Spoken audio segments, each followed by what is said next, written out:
Bienvenidos a la sesión número 6 del curso Reseña del Antiguo Testamento, segunda parte. En esta sesión nos corresponde hacer una reseña de los libros de Ezequiel y de Daniel. Vamos a comenzar reseñando el libro de Ezequiel, la profecía de Ezequiel.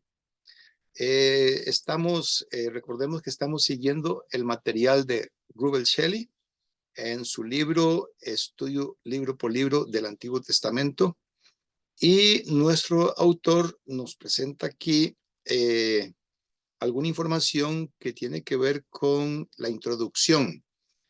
Nos habla de que cuando el pueblo de Judá fue deportado a Babilonia, nos explica que ese primer grupo de deportados que sale de Judá hacia Babilonia, de ese primer grupo formó parte Ezequiel. Él formó parte de ese grupo y también nos informa de que Ezequiel fue profeta del Señor. Ezequiel fue contemporáneo de Jeremías y de Daniel. Esto significa que ellos pudieron haberse conocido. Hablando más sobre la introducción, tenemos que en el año 606 antes de Cristo, es cuando se lleva el primer grupo de deportados hacia Babilonia, y que se menciona que Daniel estaba en este grupo, y esto lo vamos a ver más adelante cuando hablemos de Daniel, que Daniel trabajó en el palacio de los gobernantes de Babilonia. Fue en la segunda deportación que Ezequiel fue llevado a Babilonia. Esto fue en el 597 antes de Cristo. De modo que Ezequiel profetizó como un cautivo entre los cautivos, según él mismo menciona en su libro Ezequiel capítulo 1, versículo 1. También se menciona que a través de estas y la tercera deportación de cautivos en el 586 a.C., Jeremías aún predicaba entre la gente de Jerusalén. Muy importante entonces entender esto, que estamos hablando de 3 deportaciones. De modo que Ezequiel fue incluido en la segunda, la del año 597 antes de Cristo. En esa fue en la que se incluyó a Ezequiel. En cuanto a material introductorio, se menciona también que el libro tiene un tono autobiográfico. Es decir, fue escrito en primera persona del singular, utilizando el yo, cuando le dice recibí del Señor, por ejemplo. Y es la persona que se usa a lo largo de todo el libro. También, como parte de la introducción, se menciona que Ezequiel comenzó su obra en el 5º año de su exilio, alrededor del 592 antes de Cristo. Si fue deportado en el 597, 5 años más tarde, en el 592, fue que él comenzó su obra profética. Y la última de sus profecías fechadas en el libro fue en el año 27º del exilio, alrededor del 570 antes de Cristo. De modo que fue durante más de 20 años que Ezequiel fue la voz de Dios para los exiliados en Babilonia. Muy bien, esta información introductoria nos ayuda entonces a ubicarnos un poco más para estar preparados para el material que viene acerca de el libro de de Ezequiel. Vamos a dar ahora unos antecedentes. El primer antecedente tiene que ver con el hecho que Ezequiel era miembro de una familia sacerdotal. De hecho, Ezequiel era sacerdote y su preocupación por el templo y el sacerdocio es evidente en muchos versículos de la profecía. Por lo menos se menciona aquí a Ezequiel capítulo 1, versículo 3, y también Ezequiel 40, versículo 1 y siguientes. En cuanto al momento en que Ezequiel fue llevado a Babilonia, se tiene que fue llevado a una edad temprana.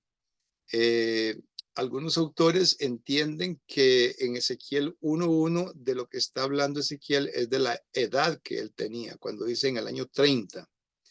De modo que fue en esa edad cuando él comenzó a funcionar como profeta del Señor. Por lo tanto, la edad que él tenía cuando fue deportado de Judá era una edad de 25 años, según leemos en Ezequiel capítulo 1, versículo 2. En total, fueron alrededor de 10,000 personas que fueron deportadas en el momento en que Ezequiel fue al exilio, según Segundo de Reyes, capítulo 24, versículo 14. Y la colonia principal parece haberse establecido en Tel Aviv, a orillas del río Quebar, según leemos en Ezequiel capítulo 3, versículo 15. Ezequiel, de hecho, vivió en esta colonia de judíos en Babilonia, según se lee en Ezequiel 1.1. Bueno, tenemos que de todas las visiones y acciones dramáticas de Ezequiel, todas esas visiones y acciones dramáticas hacen que el libro sea más vívido, porque está lleno de imágenes, pero estamos hablando de imágenes en movimiento. Esto en cuanto a los antecedentes. En cuanto al mensaje del libro de Ezequiel, tenemos que el mensaje de este profeta para su pueblo fue que la calamidad había caído sobre Judá como castigo por el pecado. Es importante reflexionar sobre elemento del mensaje, porque precisamente esa es una de las ideas que más se explora, es de los principios que más se aprende, de que el pueblo de Dios, ¿verdad? El pueblo del Señor, por pecar, ¿verdad? Por persistir en el pecado, por seguir siendo infieles, por estar dejando que su corazón se inclinara a los ídolos y por el comportamiento injusto de ellos, unos para con otros, y un montón de cosas más que Dios, que ofenden al Señor, que rompen la relación con Él. Lo que se le llama pecado, evitando ser moralistas, tiene que ver con comportamientos y actitudes que alienan al adorador del Señor, lo alienan, lo separan, lo apartan. Y persistir en estas conductas, en estas actitudes, en estos comportamientos infieles, propiciaron que el Señor entonces los castigara como pueblo, como nación. Y es muy importante entender por qué hace eso el Señor. Lo hace porque ya hay una relación con ellos, ya ellos están vinculados, ellos son su pueblo escogido, son su nación santa, son su real sacerdocio. Al no estar conscientes ellos de esa identidad que Él les ha dado, Entonces, como parte de esa relación, el Señor procede entonces a castigarlos, levantando una nación pagana, extranjera, en este caso Babilonia, para que los lleve cautivos a ellos, a la nación. Bueno, entonces hay que tomar en cuenta que el libro de Ezequiel, al igual que el libro de Isaías, tiene dos secciones. La primera sección la forman los capítulos 1 al 32, que son pasajes sombríos sobre el juicio.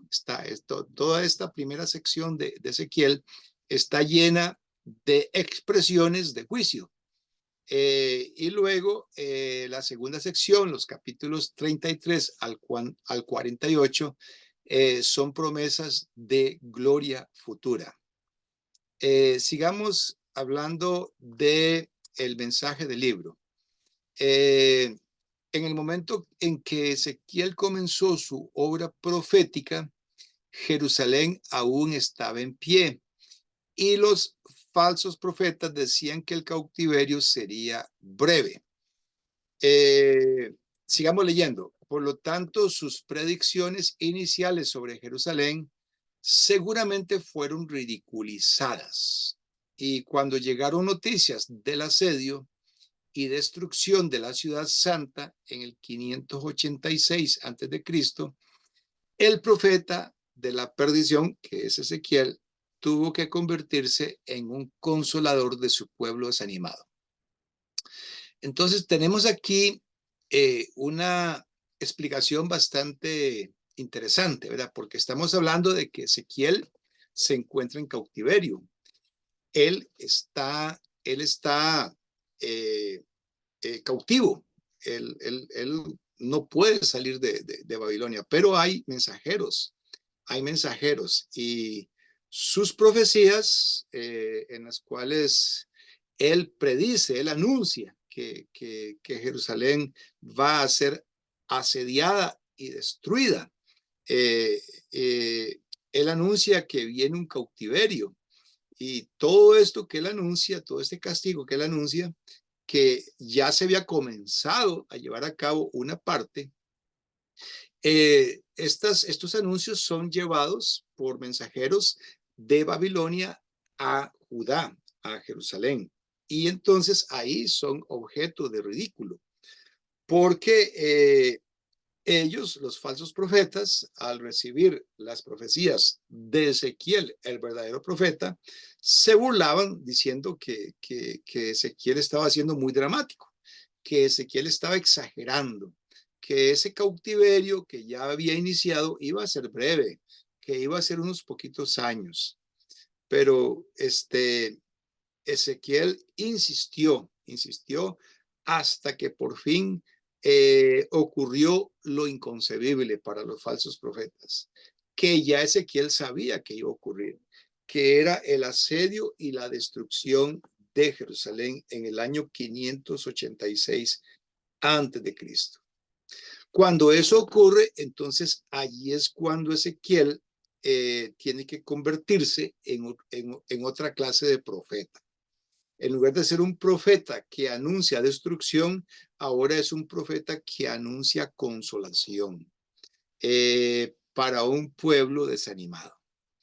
Muy bien, eso nos llama mucho la atención y es importante tomarlo en cuenta.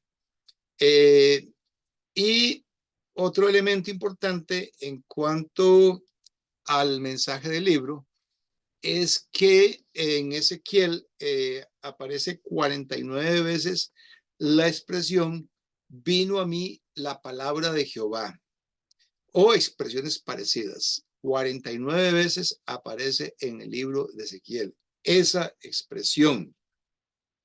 Muy bien, pasemos ahora a los temas y asuntos principales de Ezequiel. Repito, principales temas y asuntos en Ezequiel. Como primer tema o asunto tenemos el tema de la responsabilidad ante el Señor. Vamos a leer primero para después comentar. Las nociones de responsabilidad colectiva, culpa colectiva y castigo colectivo son comunes en los profetas. Toda una sociedad puede ser considerada responsable por permitir ciertos males, por ejemplo, la idolatría. En ella, todo un grupo, por ejemplo, Judá, podría ser castigado por la corrupción de la nación, incluso incluyendo a algunas personas inocentes. Por ejemplo, lo que leemos en Daniel y Ezequiel.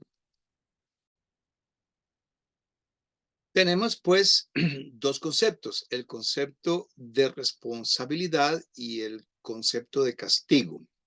Es común en los profetas entonces tratar a toda la sociedad, a todo el pueblo en su conjunto. Es decir, a idolatría, bueno, entonces no son solamente los individuos, sino también son responsables los individuos que cometen idolatría, no solamente son ellos responsables, también son responsables los que permiten que eso suceda. Entonces, es decir, no están ayudando al idólatra a salir de su error. Entonces, eso los hace responsables también, es una responsabilidad colectiva. Y el castigo, por eso, es un castigo colectivo. Eso es lo que está explicando aquí Rubel Shelley, que son nociones comunes en los profetas, responsabilidad, culpa y castigo. Muy bien, pero en Ezequiel notamos que hay un énfasis muy fuerte en el hecho de que la salvación es responsabilidad individual. Ezequiel enfatiza que los malvados no serán perdonados por la presencia de algunas personas justas entre ellos, tal como leemos en Ezequiel 14:14. Y también que los inocentes no tendrán que llevar la culpa de los malvados, aunque pueden sufrir alguna consecuencia negativa de su maldad. Muy bien. Esto parece contradictorio, pero explicado y estudiado correctamente se puede ver si hay una responsabilidad colectiva, pero no significa que uno sea culpable. Porque en ellos había la idea de que si ahí había personas justas, entonces no tenía por qué haber castigo para toda la colectividad, porque la justicia de unos pocos no tenía por qué significar la inocencia de los demás.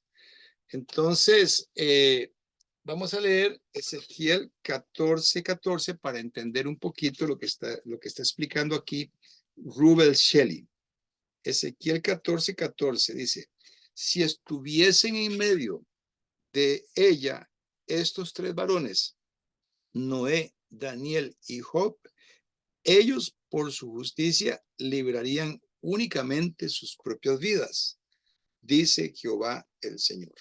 Entonces aquí está Ezequiel destruyendo la noción de que por haber entre ellos gente justa, como Noé, como Daniel, a quien ya se le consideraba justo, y como Job, entonces, según ellos, en su mentalidad, ellos iban a ser librados, pero Ezequiel les destruye esa noción. Y también les destruye la noción de que,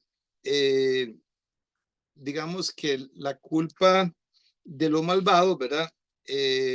También iba a estar repartida. Vamos a ver lo que dice Ezequiel 18:20 para entenderlo, porque ya es un pasaje que conocemos nosotros. Dice, el alma que pecare, esa morirá. El hijo no llevará el pecado del padre, ni el padre llevará el pecado del hijo. La justicia del justo será sobre él y la impiedad del impío será sobre él.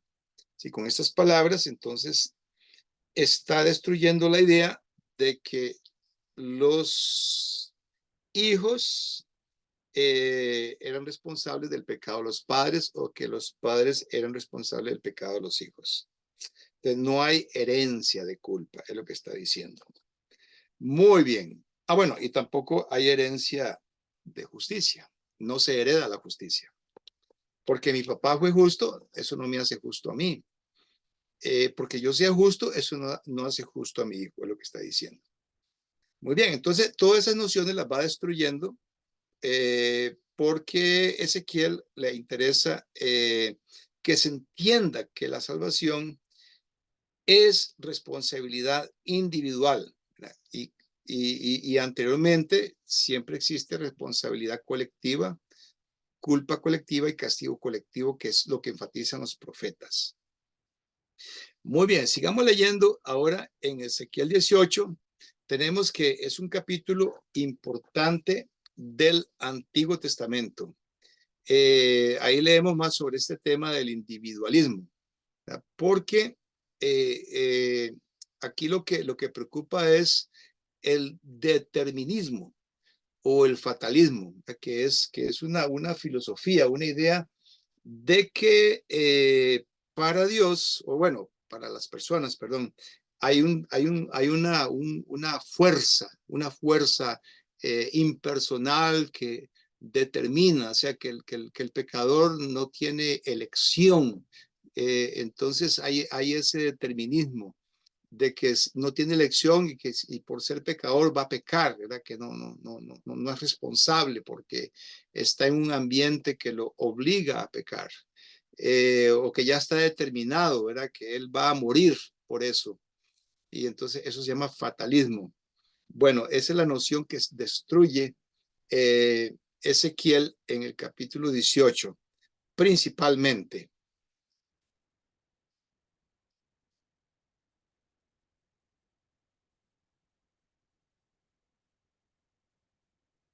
Seguimos entonces ahora con esta explicación tan importante después de una pausa que estaremos haciendo en este momento. Estaremos dando más explicación. Continuando pues con esta explicación, tenemos que la escritura para Rubel Shelley es antideterminista y antifatalista. Es decir, es un tema muy delicado porque tiene que ver con la predestinación también y con el problema del calvinismo. Así que aquí, ¿verdad? No vamos a entrar mucho en detalle porque nos supera en este momento estas nociones. Solamente lo dejamos aquí explicado como era la intención de Rubel Shelley por usar Ezequiel 18 como un argumento en el sentido de que para el Señor los seres humanos somos responsables cada uno de nuestro propio pecado, que no estamos, no hay fuerzas ajenas a nuestra voluntad que nos estén obligando a pecar. Esa es básicamente la idea, y que ni la herencia ni el entorno, sino que es la elección personal, es el libre albedrío lo que determina nuestra relación con el Todopoderoso, que no es el Señor el que nos está obligando a tener una relación con Él, sino que somos nosotros los que estamos eligiendo tener una relación con Él. Lo cual es cierto, es muy cierto, pero eso no significa que eso deje sin elección al Señor tampoco. Esa es la paradoja que tenemos, que no podemos resolver porque es una aparente contradicción. Sigamos entonces con este comentario que hace, con esta reseña que hace Rubel Shelley del libro de Ezequiel. En la época de Jesús, según Rubel Shelley, él tuvo que reprender esa idea arrogante de rectitud colectiva y tuvo que enfatizar el tema de la responsabilidad personal. Bueno, eso es lo que leemos en Juan capítulo 8. ¿Se acuerdan cuando Jesús les dijo, conoceréis la verdad y la verdad os hará libres? Y a ellos no les gustó. Ellos dijeron, pero nosotros somos hijos de Abraham, jamás hemos sido esclavos de nadie. ¿Por qué dices tú seréis libre? Entonces ahí podemos ver que también nuestro Señor Jesucristo tuvo que lidiar con esta falsa idea de que por ser integrantes de una colectividad, que son hijos de Abraham, porque Dios los escogió, entonces por eso ellos no son responsables de pecado, no son esclavos del pecado, entonces no ven su propia culpa.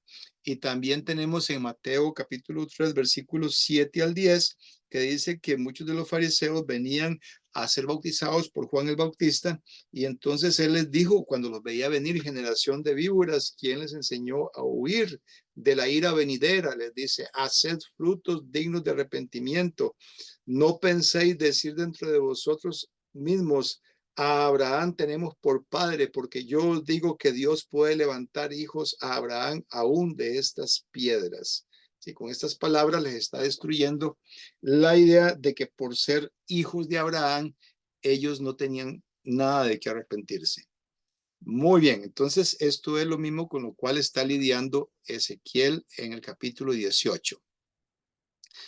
Hablando siempre de los temas y asuntos, tenemos que se puede usar entonces este pasaje como un recordatorio de que la salvación es una decisión personal para cada uno de nosotros. Muy bien, otro tema polémico.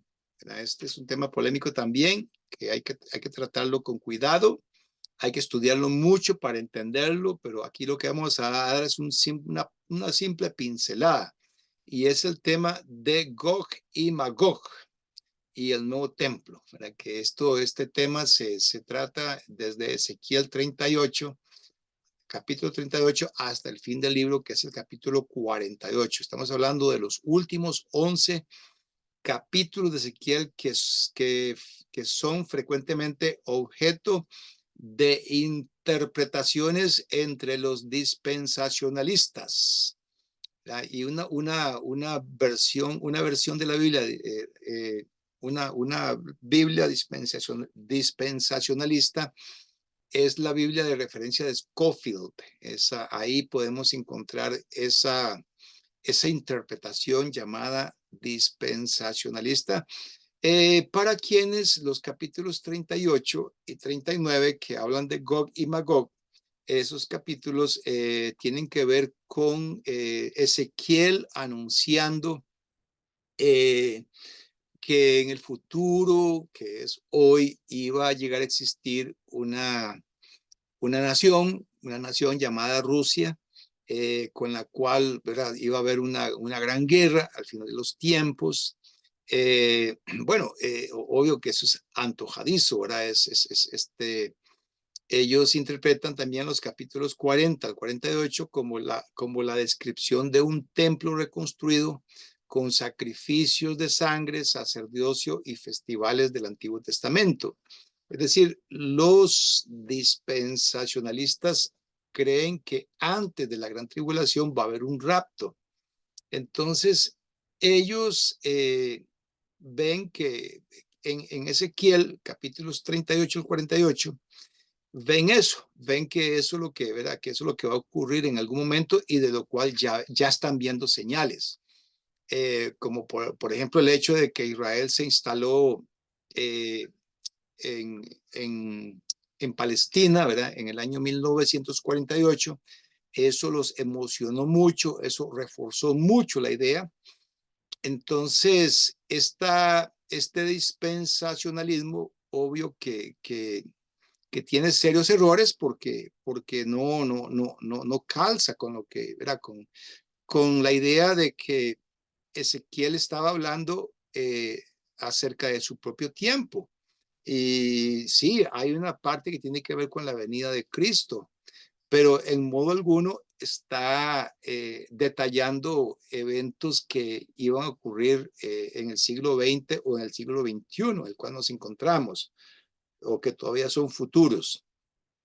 Es evidente entonces la falla del enfoque dispensacionalista, porque malinterpreta la naturaleza de la obra consumada y cumplida de Cristo.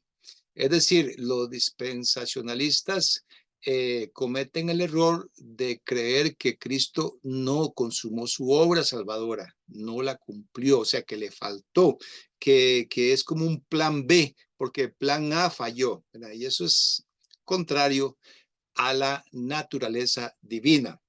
También otra falla del enfoque es que considera incorrectamente Ezequiel capítulos 38 al 48 como profecías sobre eventos específicos de la historia actual, en lugar de considerar esos capítulos como literatura, simplemente literatura apocalíptica altamente simbólica que entonces debería dársele otra interpretación.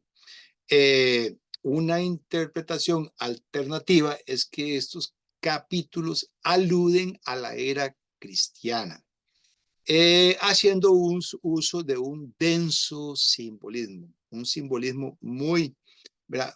Una gran dosis de simbolismo es lo que hay allí. Y se trata de cosas que debían ocurrir en los postreros tiempos, en los postreros tiempos. De modo que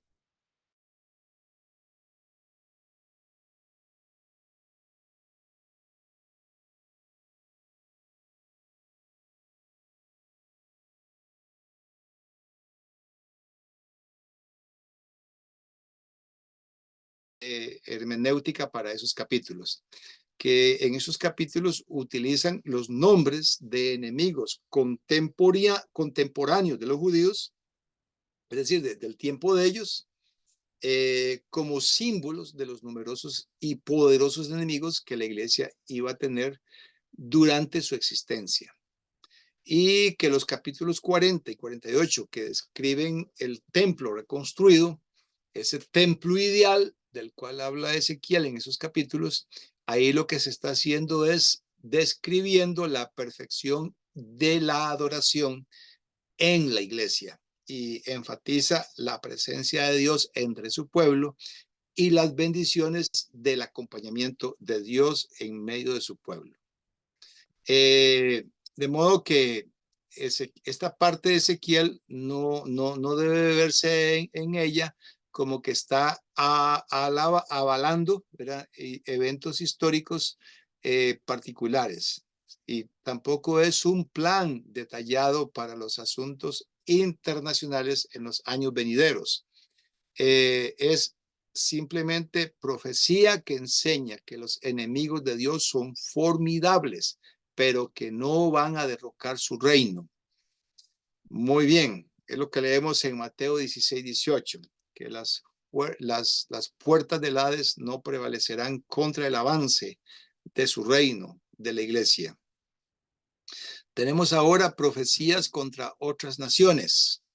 En Ezequiel capítulo 15, versículo 1 hasta el capítulo 32, versículo 32, tenemos profecías contra otras naciones. En el contexto de la caída de Judá, el Señor reveló los destinos específicos de varias otras naciones a Ezequiel en una sorprendente serie de profecías. Y de todas estas profecías, ninguna es más impresionante que la que concierne a Tiro, la ciudad principal de Fenicia. Y de esto leemos en Ezequiel 26, 27 y 28, donde se lee que muchas naciones vendrían contra Tiro, que serían destruida la ciudad. Sería destruida la ciudad y que el polvo se raería de Tiro para convertirla en una roca desnuda. Y Dios dijo que sus piedras, madera y polvo serían arrojadas al agua y se convertiría en un lugar donde los pescadores extenderían sus redes. Bueno, sigamos leyendo. Poco después de la profecía de Ezequiel, De hecho, Nabucodonosor lideró un asedio de 13 años contra Tiro, un asedio que se dio entre 587 y 574 antes de Cristo. Y la ciudad en tierra firme fue destruida. La gente tuvo que huir a una isla que se encontraba aproximadamente a media milla de distancia. Y la ciudad existió allí hasta el 332 a.C., cuando Alejandro Magno se enfrentó a Tiro y superó el obstáculo que había detenido a Nabucodonosor, desgarró la antigua ciudad, echó sus piedras, maderas y polvo al mar para construir un puente terrestre hacia la isla. Y cuando el imperio de Alejandro se desmoronó tras su muerte, uno de sus generales que buscaba establecerse como su sucesor, Antígono, vino contra Tiro para saquearla nuevamente en el 314 a.C. Y el sitio hoy sigue existiendo, pero es un lugar donde se extienden redes de pescadores. Y todo esto es conocimiento de que Ezequiel tuvo sobre el futuro de Tiro que Dios le dio a Ezequiel. Estas profecías predictivas constituyen evidencia de la afirmación de que toda la escritura es inspirada por Dios, según 2 de Timoteo capítulo 3 versículos 16.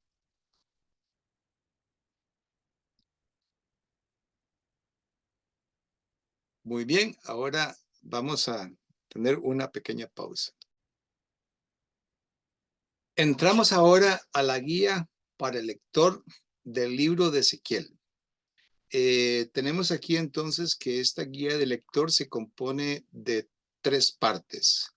La primera tiene que ver con profecías antes de la caída de Jerusalén, que se recogen en Ezequiel capítulo 1, versículo 1 hasta capítulo 24, versículo 27. En esta guía de lector se explica que en la introducción del libro Ezequiel cuenta acerca de haber visto la gloria del Señor y ser llamado para servir como centinela de la casa de Israel. Y a través de acciones simbólicas se representa el destino que espera a Jerusalén, capítulos 4 versículo 1 hasta capítulo 5, versículo 17, y se presentan 2 oráculos que hablan directamente del mismo evento, capítulo 6, versículo 1 hasta capítulo 7, versículo 27. En el 6º año de la cautividad, a Ezequiel se le dio una visión de Jerusalén y su inminente devastación. Todo esto lo tenemos en capítulo 8, versículo 1 hasta capítulo 11, versículo 25. Todo esto iba a suceder debido a la incredulidad de Jerusalén, según leemos en capítulo 12, versículo 1 hasta el 28, el hecho de seguir falsos profetas que se recoge en capítulo 13, versículo 1 al 23, se recoge su idolatría, capítulo 14, versículo 1 al 23, y se requería castigo, capítulos 15, versículo 1 hasta el capítulo 17, versículo 24. Pero Dios aún amaba a su pueblo.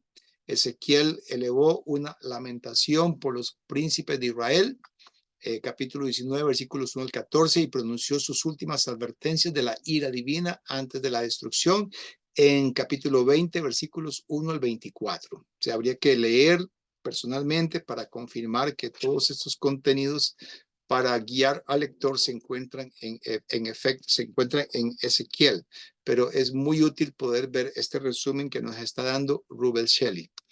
Muy bien, podemos pasar ahora a la segunda parte de la guía del lector. Tenemos que hay profecías contra naciones extranjeras y estas se recogen en capítulo 25, versículos 1 al 30, capítulo 25, versículo 1 hasta el capítulo 32, versículo 32. Aquí se establece que el Señor es gobernante sobre todas las naciones, y a través de Ezequiel se pronuncian profecías contra las naciones que rodean al pueblo elegido, las naciones contra las cuales se hacen profecías de castigo, de destrucción, son Amón, Moab, Edom, Filistea, Tiro, Sidón y Egipto.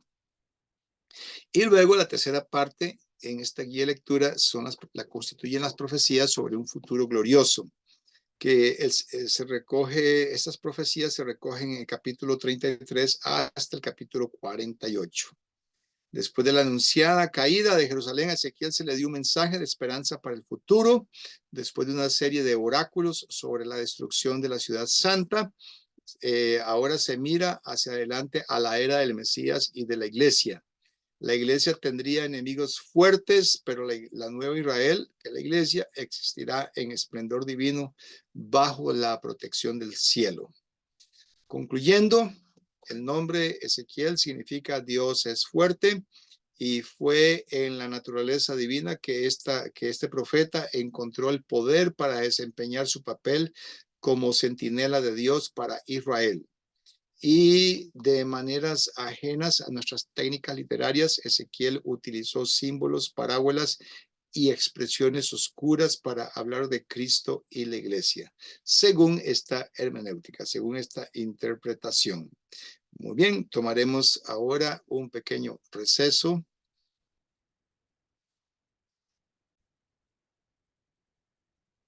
Continuando con la sesión número 6, tenemos que esta sesión incluye también una reseña del libro de Daniel.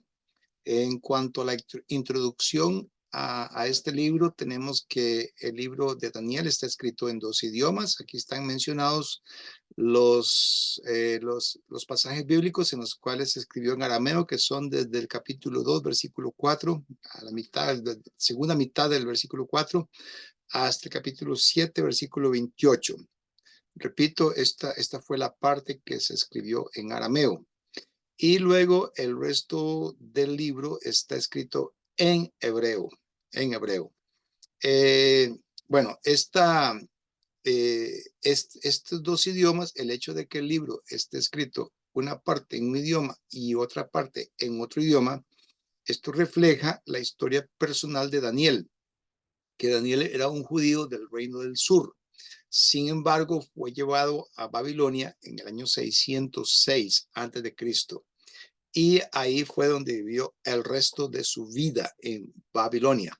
Y ahí aprendió la lengua local, que es el arameo. El arameo era la lengua local de Babilonia y llegó a ser el idioma de los judíos durante el exilio, y siguió siéndolo después que volvieron a Palestina, y todavía era el idioma principal en los tiempos de Jesús, el arameo. Daniel vivió y profetizó en la época dorada de Babilonia, la época de máximo esplendor de Babilonia, y fue testigo de la caída de Babilonia bajo los medo-persas. El libro que lleva el nombre de Daniel abarca el periodo desde el año 606 a.C. hasta alrededor del 536 a.C. o más tarde. Bueno, esto en cuanto a la introducción. En cuanto al contexto del libro de Daniel, tenemos que Daniel procedía de una familia real o noble y que fue llevado cautivo por Nabucodonosor en el año 606 a.C., según leemos en el capítulo 1, versículos 1 al 7. Daniel fue entrenado para un servicio especial al rey y se le dio un nombre babilónico, Belsasar, no confundir con el monarca posterior a Nabucodonosor, que era Belsasar, sin esta T que está aquí. Muy bien, Daniel era un hombre profundamente espiritual que mantuvo su integridad ante Dios en circunstancias difíciles. Rehusó comer alimentos que evidentemente eran impuros para un judío y que habían sido consagrados a un ídolo, según Daniel capítulo 1, versículos 8 al 16. Habló el mensaje de Dios con fidelidad, Daniel 5, 24 al 28, y oró al Señor a pesar de un edicto malintencionado en contra de tal adoración, en Daniel 6. Dios le dio a Daniel un don especial para interpretar sueños y visiones. Interpretó los sueños de otros y Dios le dio visiones propias. Daniel 7 al 12. Era muy respetado por su poder único, pero siempre tuvo cuidado de no atribuirse a sí mismo el crédito.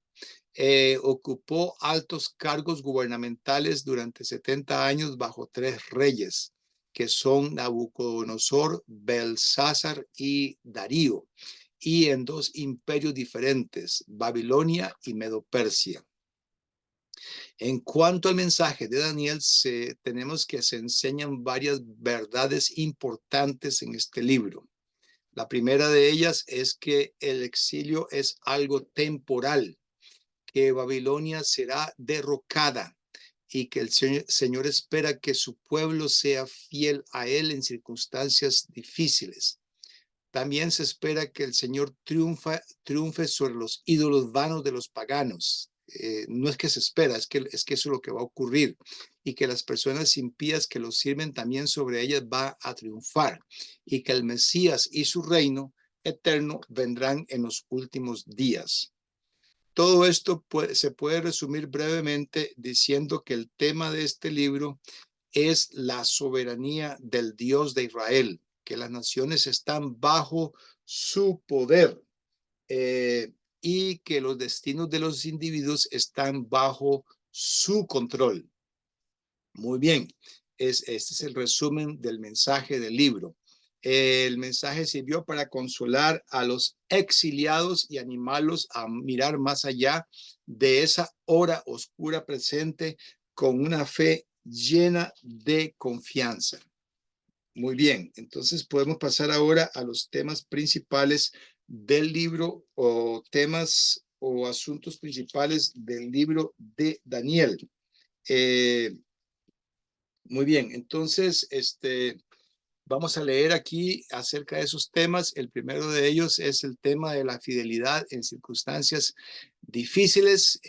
Tenemos aquí que la Biblia está llena de ejemplos de personas piadosas que mantuvieron su fe en situaciones difíciles. Es un tema que lo vemos también ejemplificado por medio de José en Génesis 38 hasta el 50, y tenemos que también lo ejemplificó Juan el Bautista en Mateo 14, versículos 1 y 2, y miembros no identificados de la casa de Nerón, en Filipenses capítulo 1, versículos 12 al 14 y 4, 22. Todos ellos son héroes de la fe, de los cuales se recogen sus nombres de muchos de ellos y también muchos anónimos en Hebreos capítulo 11, versículos 32 al 38. El libro de Daniel presenta ejemplos destacados de fe que resiste las pruebas. Está el tema, está el horno de fuego en el capítulo 3 y la guarida de los leones en el capítulo 6, que son pasajes harto conocidos de Daniel.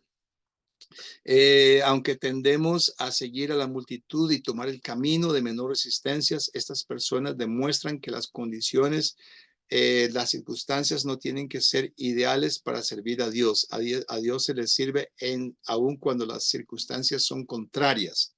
Vienen a la mente varias situaciones en las que los santos enfrentan desafíos especiales hoy. Por ejemplo, personas que van a plantar el evangelio en nuevas áreas, cristianos que están viviendo en ciertas situaciones laborales adversas, jóvenes que tienen un entorno escolar y social adverso, y de personas que viven en casas acompañados de miembros que no son creyentes, que se burlan de ellos. Por lo tanto, ser creyente hoy puede no ser fácil. La iglesia surgió en condiciones de sufrimiento, muerte y sacrificio. El mundo no es cordial con nuestras creencias y valores.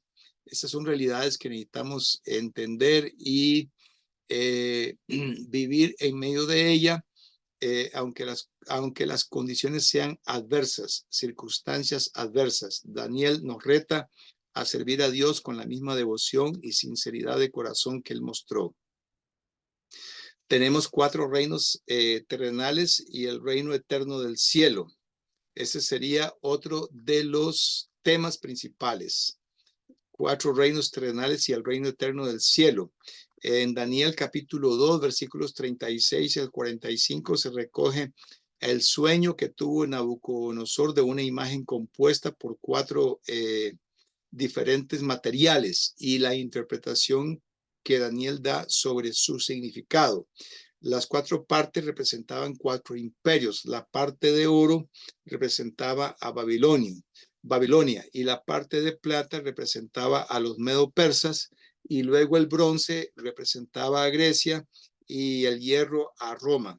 En los días del cuarto reino, es decir, en los días del Imperio Romano, Dios mismo establecería un reino eterno, de modo que la piedra cortada de un monte que destruyó la gran imagen señalaba el establecimiento de la iglesia. Según leemos en Hechos capítulo 2, ahí se da el cumplimiento de esta profecía del establecimiento de un reino que no tendría fin, que es el reino de Dios por medio de la iglesia. En Daniel 7 se nos presenta una visión de cuatro bestias, que son los mismos cuatro imperios de la historia. La resurrección y ascensión y coronación de Cristo parecen describirse en Daniel 7, capítulo 7, versículos 13 al 14. Y las cosas horribles de la cuarta bestia se refieren a las persecuciones de la iglesia primitiva por parte de Roma y sus aliados. Capítulo 7, versículos 19 al 27. La visión del carnero y el macho cabrío en Daniel 8, esta visión se centra en los segundos y terceros imperios, es decir, el imperio medo-persa y Grecia. El cuerno notable del macho cabrío es probablemente una referencia a Alejandro Magno. Daniel 8:5 y Daniel 8:21. Y el cuerno pequeño es probablemente una referencia a Antíoco Epífanes, sobre quien se estudiará en la lección 26, el intermedio entre el Antiguo y el Nuevo Testamento. Daniel afirma que Dios controla la historia y dejará de lado estos reinos humanos para establecer la iglesia. En cuanto a las famosas 70 semanas de Daniel 9, Rubel Shelley lo explica de esta manera, que este es uno de los pasajes más disputados del Antiguo Testamento y hay numerosas interpretaciones. Las 70 semanas de la visión pueden ser completamente simbólicas y referirse a todo el periodo durante el cual se realizaría la obra mesiánica. Se profetizan varios eventos específicos, como por ejemplo la muerte de Cristo, la destrucción de Jerusalén. Sin embargo, el énfasis está en los grandes resultados de la era más que en fijar fechas exactas de apertura y cierre. Algunos intentan hacer encajar las 70 semanas de años, es decir, 490 años más precisas en la cronología de la historia bíblica, comenzando con el decreto de Artajerjes a Esdras en el 458, 69 semanas de años, es decir, 438 años nos llevan al 26 después de Cristo, el año en que comenzó el ministerio público Jesús. Y la 70ª semana vería todos los eventos de Daniel 9, 26 al 27. Vamos a entrarle ahora a la guía para el lector. La historia de Daniel y sus amigos. Capítulo 1, versículo 1 hasta capítulo 6, versículo 28. Cuando Nabucodonosor subyugó por primera vez a Jerusalén en el año 606 antes de Cristo, exigió que algunos de los jóvenes mejor educados de las familias líderes fueran entrenados para el servicio gubernamental. Entre ellos estaban Daniel y otros 3 varones de la tribu de Judá, que no quisieron contaminarse con la comida del rey, y Dios bendijo la fe de ellos con un progreso por encima de los demás en un entrenamiento similar. Cuando Nabucodonosor tuvo más tarde un sueño problemático, solo Daniel pudo presentarlo e interpretarlo. Atribuyendo su habilidad al Señor, Daniel obtuvo una declaración de alabanza al Dios de Israel y fue elevado a una posición destacada en la corte real de Babilonia. Claramente, no convertido al verdadero Dios, Nabucodonosor erigió una imagen de oro y exigió que todos la adoraran. Y como no participaron en esta idolatría, los 3 amigos de Daniel fueron arrojados a un horno de fuego, pero fueron liberados por un milagro. Y el rey tuvo otro sueño que Daniel interpretó para él. Y el mensaje se cumplió cuando Nabucodonosor quedó temporalmente privado de su cordura. Se recuperó y adoró al Señor. Esta experiencia fue un castigo por su orgullo. Y bajo un rey posterior de Babilonia, es decir, Belsasar, Daniel interpretó una escritura misteriosa que apareció una advertencia de su destino. Y la profecía se cumplió esa noche cuando Darío el Medo conquistó Babilonia y Belsasar fue asesinado. Bajo el gobierno de Darío, Daniel fue nuevamente colocado en una posición de honor y una conspiración en su contra condujo a su famosa experiencia de la guarida de los leones. Darío honró a Daniel y a su Dios por este evento. Y por último, tenemos en la guía de lectura las visiones y profecías de Daniel, que la última parte del libro deja de lado el registro personal de la vida de Daniel y se enfoca en las revelaciones que se le dieron sobre el reino de Dios. Hay 4 de estas y el lector debería consultar este libro en estas páginas sobre su interpretación.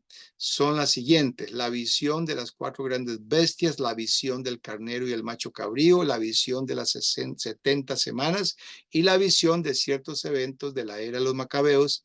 Y luego se le dijo a Daniel que sellara su libro y la profecía concluyó. Como conclusión, tenemos que a partir de sus memorias y visiones obtenemos la imagen de Dios como alguien que sirve fielmente a Dios en circunstancias muy singulares. Perdón, tenemos la imagen de Daniel como un hombre que sirve fielmente a Dios en circunstancias muy singulares y sus experiencias demuestran el valor de una fe dinámica en el poder del Dios vivo. Muy bien, este es el fin de la sesión número 6. Muchas gracias por su atención.